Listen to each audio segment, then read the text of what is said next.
Olá, irmãos, graça e paz a todos. Vamos dar início a mais uma das mensagens, da série de mensagens que nós temos feito nesse momento de quarentena aqui no nosso país, onde nós estamos falando sobre a igreja caindo nas graças do povo. O pastor Góes pregou no domingo passado sobre o capítulo 4 de Atos, e hoje nós vamos dar início ao capítulo 5 do livro de Atos dos Apóstolos, onde nós vemos a história de Ananias e Safira. Uma história bem conhecida, onde nós vamos fazer a leitura desse texto nesse momento. Atos dos Apóstolos, capítulo 5, a partir do versículo 1. Livro dos Atos dos Apóstolos, capítulo 5, a partir do 1. Eu vou fazer a leitura desse texto até o versículo 11, tá bom? Assim diz o texto: Um homem chamado Ananias, com sua mulher Safira, também vendeu uma propriedade. Ele reteve parte do dinheiro para si, sabendo disso também sua mulher, e o restante levou e colocou aos pés dos apóstolos. Então perguntou Pedro: Ananias, como você permitiu que Satanás entrasse no seu coração ao ponto de você mentir ao Espírito Santo e guardar para si uma parte do dinheiro que recebeu pela propriedade? Ela não lhe pertencia? E depois de vendida, o dinheiro não estava em seu poder? O que levou a pensar em fazer tal coisa? Você não mentiu aos homens, mas sim a Deus. Ouvindo isso, Ananias caiu morto. Grande temor apoderou-se de todos os que ouviram o que tinha acontecido. Então os moços vieram, envolveram seu corpo, levaram-no para fora e o sepultaram. Cerca de 3 horas mais tarde, entrou sua mulher, sem saber o que havia acontecido. Pedro lhe perguntou: Diga-me, foi esse o preço que vocês conseguiram pela propriedade? Respondeu ela: Sim, foi esse mesmo. Pedro lhe disse: Por que vocês entraram em acordo para tentar o Espírito Santo do Senhor? Veja, estão à porta os pés dos que sepultaram seu marido, e eles a levarão também. Naquele mesmo instante, ela caiu morta aos pés dele. Então os moços entraram e, encontrando-a morta, levaram-na e a sepultaram ao lado do seu marido. E grande temor apoderou-se de toda a igreja e de todos os que ouviram falar desses acontecimentos. Baixe sua cabeça, vamos falar com o Senhor. Oremos. Senhor Deus, nós mais uma vez agradecemos a Ti, Pai. Agradecemos que mesmo em meio a toda essa pandemia que assola o nosso mundo, o Senhor tem protegido e tem guardado cada um de nós, Pai. O Senhor tem cumprido o seu propósito em nossas vidas, e isso é maravilhoso. Senhor Deus, nós pedimos que o seu Santo Espírito, Pai, ele ilumine os nossos corações, ilumine também as nossas mentes, para que a sua palavra, Pai, possa falar conosco. E que isso se torne não somente palavras lidas e explicadas, mas sim uma vida prática, Pai, de fé da sua igreja. Que a sua igreja seja transformada com a mensagem da sua palavra. Por isso e por outras mais coisas que nós pedimos e agradecemos, em nome de Jesus. Amém. Amém. É interessante o texto que fala sobre Ananias e Safira, porque a gente sempre escuta falar desse texto, sempre escuta essa história. Eu, pelo menos, quando era criança na EBD, eu ouvi essa história diversas vezes, e por diversas vezes eu achei que o texto ou que a história de Ananias e Safira, ela estava se referindo ao dinheiro, porque eles deram parte do dinheiro e não todo o dinheiro de oferta, para colocar as ofertas aos pés dos apóstolos. E parece que isso acaba entrando na mentalidade da igreja de uma forma geral. Mas eu vou adiantar uma coisa para você. vendo esse texto, se o seu pastor perguntar quem foi que falou isso, não fala que fui eu que falei, pelo amor de Deus, senão ele vai ficar bravo comigo. Mas Deus, ele não está preocupado com o seu dinheiro. Deus, ele não está preocupado com o seu dinheiro.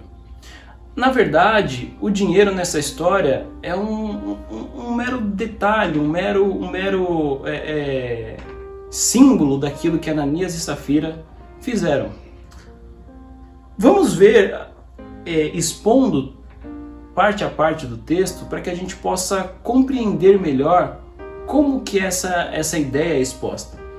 Veja, o final do capítulo 4 termina contando a história de Barnabé.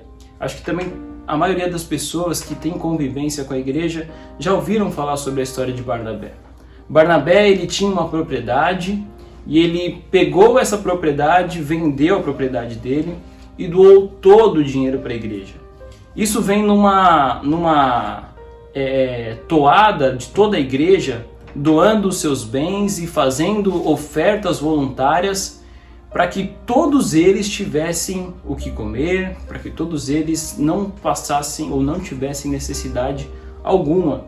Então o capítulo 4 de Atos termina com essa história.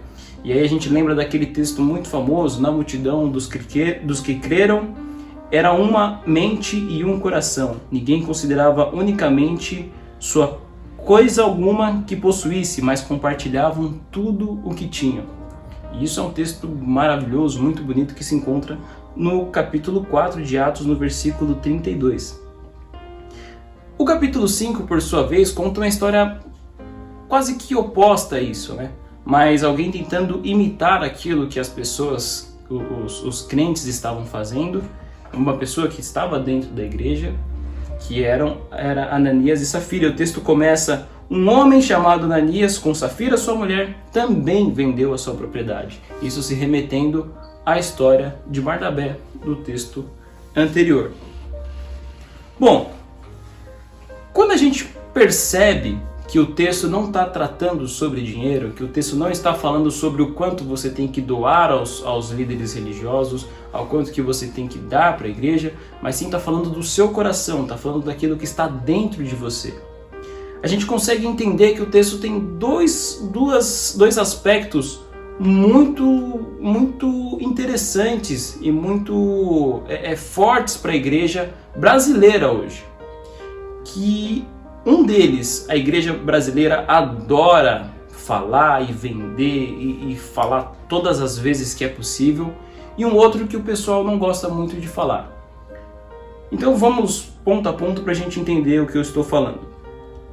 A primeira parte que a gente consegue perceber nesse texto é que qualquer ofensa contra a igreja, na verdade, não é uma ofensa contra a igreja, mas sim uma ofensa contra o próprio Senhor, o próprio Deus. Veja comigo no versículo 3 do capítulo 5 de Atos, que diz o seguinte: então perguntou Pedro: Ananias, como você permitiu que Satanás enchesse o seu coração ao ponto de você mentir ao Espírito Santo?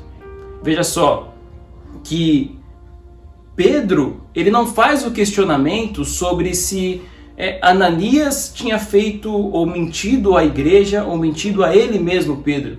Mas Pedro fala: Ananias, como você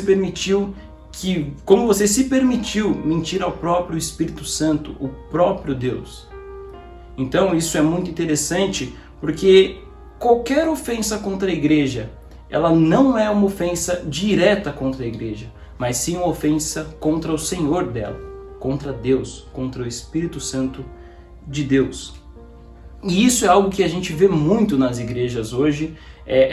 Os pastores gostam de aclamar isso, de falar sobre isso todos os domingos, todas as semanas, usando até alguns textos fora de contexto, né? Não toque no ungido do Senhor, ou as portas do inferno não prevalecerão contra a igreja, como se a igreja estivesse sendo atacada, né, de fora para dentro. Mas não é isso que a gente enxerga na realidade bíblica, né? A verdade é que toda ofensa de qualquer pessoa, de qualquer irmão, de qualquer pessoa que também não faça parte da igreja, não é uma ofensa simplesmente contra a igreja, mas é uma ofensa contra Deus, contra o Senhor dela. E não só isso, no versículo 4 e no versículo 9, Pedro repete a mesma ideia. Quando ele fala com Ananias, no versículo 4, ele diz o seguinte: você não mentiu aos homens, mas sim a Deus. E quando ele vai falar com Safira, ele também refere a mesma ideia. Porque vocês entraram em acordo para tentar o Espírito do Senhor. Então isso é muito grave, isso é muito sério, que as ofensas que são feitas contra a igreja não precisam ser respondidas pela igreja, porque elas serão respondidas pelo próprio Deus. E isso me remete a algo que a gente passou há pouco tempo dentro do cenário brasileiro, onde eu vi cristãos e mais cristãos demasiadamente ferozes com aquilo que o Porta dos Fundos tinha feito. Realmente eu não vi em si, mas pelas leituras e pelas críticas parece ser uma sátira assim terrível do nosso Senhor Jesus Cristo. Mas eu vejo que a igreja, ela não precisa de maneira nenhuma entrar nesse tipo de debate, porque esse debate ele vai ser vencido, ele já foi vencido pelo próprio Senhor Deus. Porque essa não é uma ofensa contra a igreja dele, mas essa é uma ofensa contra o próprio Senhor, contra o próprio Deus. E o segundo aspecto desse texto, que a gente às vezes deixa escapar desapercebido, é que essa história, ela causou um grande temor nas pessoas que cercavam ali em volta. Não só nos cristãos, não só nas pessoas que não eram cristãos, mas isso tomou uma proporção tão grande que todas as pessoas que sabiam dessa história se tomavam de temor. Diz o seguinte no versículo 5: ouvindo isso, Ananias caiu morto. Grande temor apoderou-se de todos os que ouviram o que tinha acontecido. E também do versículo 11: e grande temor apoderou-se de toda a igreja e de todos os que ouviam falar desses acontecimentos. Irmãos, esse temor é como se fosse uma seriedade, como se fosse algo que fizesse as pessoas encararem a igreja com mais seriedade. Então, quando as pessoas de fora da igreja ouviam aquilo, elas pensavam duas vezes antes de tomar uma decisão de fazer parte da igreja ou não fazer parte da igreja. Porque aquilo era algo muito sério, algo muito grave. E isso me parece que tem perdido com o tempo as suas implicações nas nossas vidas como igreja e nas nossas vidas como seres humanos em geral.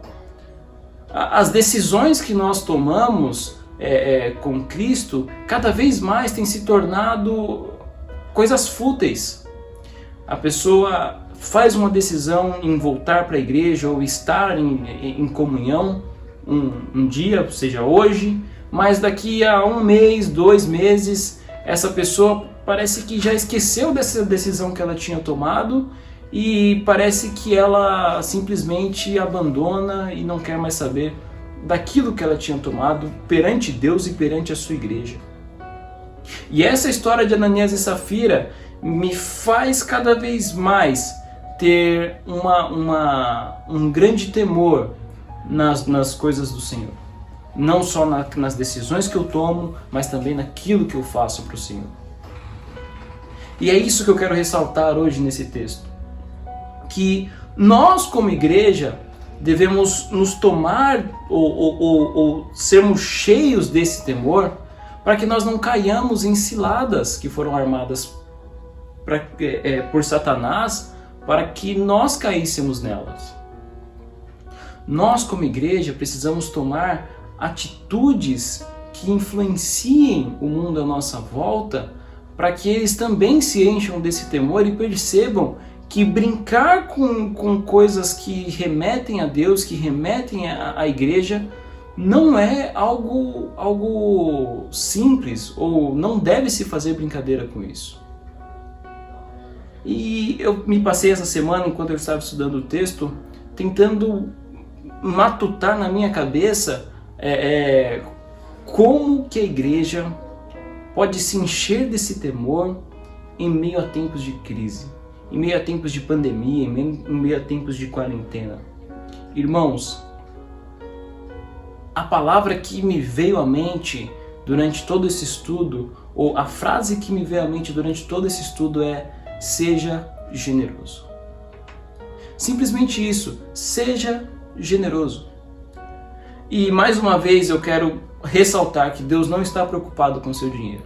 Ele não está preocupado em quanto você vai doar para a causa do coronavírus, ou quantas máscaras você vai doar, quantas cestas básicas você vai doar. Ele não está preocupado com isso, irmão. Ele está preocupado em saber se o seu coração é generoso de fato. E ser generoso de fato vai muito além do dinheiro. É um estado de espírito em que você se coloca como inferior às pessoas à sua volta. E é isso que esses irmãos faziam no capítulo 4 de Atos, e é por isso que o fato de ser igreja é muito bonito. Eu me considero inferior a você, e eu vou te servir enquanto eu puder, enquanto eu tiver força, porque você é meu irmão. E essa é a diferença que a igreja tem que fazer. Não uma igreja que grita dinheiro, dinheiro, dinheiro, como tem devastado o nome do evangelho por aí, diversas igrejas têm feito isso, mas uma igreja que grita o amor de Deus em seu coração. O pastor Nil Barreto, da Igreja Batista Betânia, ele tem uma frase muito interessante, muito legal, que eu gosto muito, que diz o seguinte: a luta da igreja mau caráter não é mais contra o diabo, porque parece que do diabo ela se torna aliada, mas a luta da igreja mau caráter é contra o seu próprio Senhor. Irmãos, o que eu quero dizer é que esse temor que tomou conta das pessoas lá tem que tomar conta da gente também. E que a luta da nossa igreja, a luta de nós como cristãos, não só lá no Jardim Ruth, não só aqui na Zona Leste de São Paulo, que essa luta não seja contra o nosso próprio Senhor. Que nós não lutemos ou não gastemos nossas energias, nossas forças lutando contra o nosso próprio Senhor. Para que nós não nos tornemos aliados do diabo, não nos tornemos aliados de Satanás. E como ser essa igreja? Como fazer a diferença em tempos de quarentena? Irmão, seja generoso com a sua vida. Dedique a sua vida a pessoas. Dedique a sua vida a fazer o bem ao próximo. Quantos idosos não estão podendo sair de casa e não tem mais seus filhos, não tem mais as suas famílias, mas que são idosos que precisam de ajuda para ir no mercado, precisam de ajuda para ir na farmácia, para alguém comprar as coisas dele, mas eles não podem sair porque estão de quarentena. Irmão, se voluntarie a fazer esse tipo de coisa para o seu próximo. Faça isso, irmão. Quantos mendigos no centro de São Paulo, não precisa ser no centro de São Paulo, aqui na Zona Leste mesmo, quantos mendigos, quantas pessoas em situação de rua que precisam de um alimento, que precisam de algo para comer no dia. Porque sem a circulação de pessoas, eles não têm esse alimento, não têm esse sustento. Irmão, faça a diferença na vida dessa pessoa. Faça uma marmitinha na sua casa, feche ela, higienize ela bem, entregue para esse morador de rua. Irmãos, quantos orfanatos existem onde as crianças que antes faziam parte de uma escola pública ou de uma escola qualquer não têm mais aula, e as despesas desse orfanato crescem porque as crianças estão mais tempo dentro daquela casa. E tem mais gastos com alimentação, mais gastos com higiene, mais gastos com tudo. Assim como os gastos na sua casa aumentaram, gastos de energia elétrica, gastos de água, gastos de comida em casa, também cresceram nesses lugares. Essas pessoas precisam de ajuda. E esse é o momento para a Igreja de Jesus Cristo fazer a diferença. Guarde consigo essa frase, mais uma vez, do pastor Nil Barreto. A luta da igreja mau caráter não é mais contra o diabo, porque parece que do diabo ela se torna aliada. Mas a luta da igreja mau caráter é contra o seu próprio Senhor. Que a igreja brasileira, que a nossa igreja não se torne uma igreja mau caráter. Que nós como igreja possamos fazer a diferença mesmo em tempos de crise. E que esse temor que encheu as pessoas quando ouviram quando ouviram a história de Ananias e Safira, também encha a igreja do Senhor Jesus, não só aqui em São Paulo, não só aqui no Brasil, mas em todos os cantos do mundo, para que a mensagem do Evangelho seja espalhada e para que o nome de Jesus não seja mais envergonhado. Abaixe sua cabeça mais uma vez, vamos orar e agradecer ao Senhor. Pai, nós agradecemos a Ti por tudo que o Senhor tem feito por nós. Agradecemos porque o Senhor tem nos guardado, tem abençoado a sua igreja e tem cuidado do seu povo. Pai, pedimos que a sua igreja, pedimos para que ela entenda, Pai, compreenda a sua missão aqui na terra. Que muito mais do que encher prédios ou fazer templos majestosos, muito mais do que isso, a sua igreja foi chamada para salvar vidas. Salvar vidas no âmbito espiritual, salvar vidas no âmbito físico. Pessoas precisam de ajuda espiritual, muitas pessoas precisam. E muitas pessoas também precisam de ajuda física, Pai. E a sua igreja precisa estar preparado para isso, Pai.